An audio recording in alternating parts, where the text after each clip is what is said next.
Today we're repairing an iPhone 5C with a damaged screen. This may not look damaged visually, however, the touchscreen does not function underneath. So the main goal here is not just to get the screen working again, but it's to allow the customer access to their data. With older phones like this, cracked or unresponsive screens can completely block access to photos, notes, contacts, and application logins. So screen replacement is often the quickest and most practical route to get back into your data. These repairs involve small screws, delicate connectors, so taking time and staying methodical makes all the difference. First step is opening the phone. On the iPhone 5C, the display assembly lifts from the bottom of the device and upwards, but still held in place normally by a shield and screws.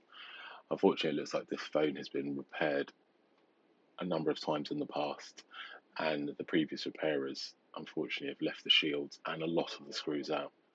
The screws for the display itself, some of them are of different lengths, some of them are of less magnetism than others because they sit next to a magnetic earpiece. As you can see there, there's no screw there. There should be a screw. There should be about 5 screws holding the screen in place itself, and then there are 2 screws holding the earpiece to the back of the frame.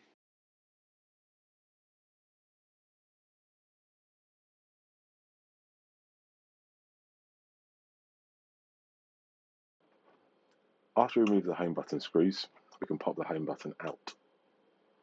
There again is another missing screw that holds the shield down there. There is now a bracket that holds the earpiece and microphone and front-facing camera in place. This flex is connected to the shield that sits at the back of the display.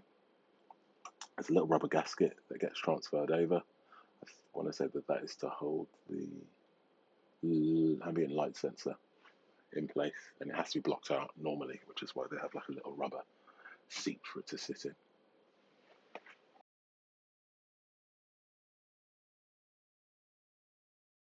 You now place the old shield on the back of the new display, put it in place.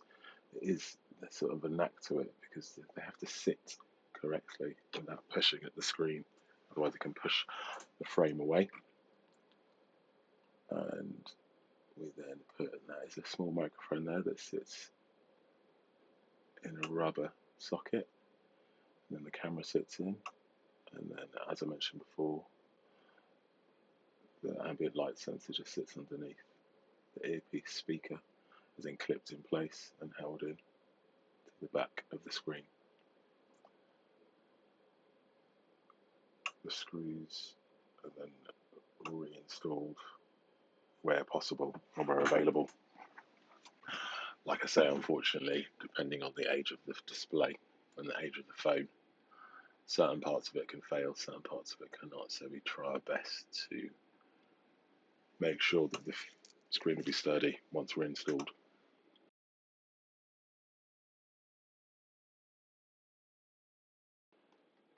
The adhesive that holds in the home button had perished as it hadn't been used for a while, and again, it wasn't replaced when the last home button was replaced. So we applied a bit of adhesive around just to make sure it stayed in place and didn't spin around. When we then transfer the remainder of the screws back into place, these 2 holding the home button, and the little screw that's missing next to it is just another shield. It's for the shield.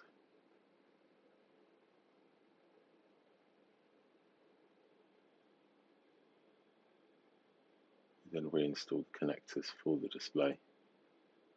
That's a touchscreen. We install the screen so that it clips into place all the way around, and then we check the touchscreen to make sure that it works, and complete with installing the 2 bottom bracket screws that hold the screen in place. If you've got an older phone with a broken screen and just need the data, it's often the fastest solution. Here at Square Repair, we offer both walk-in and mail-in repairs. You can book online at squarerepair.co.uk. Thank you.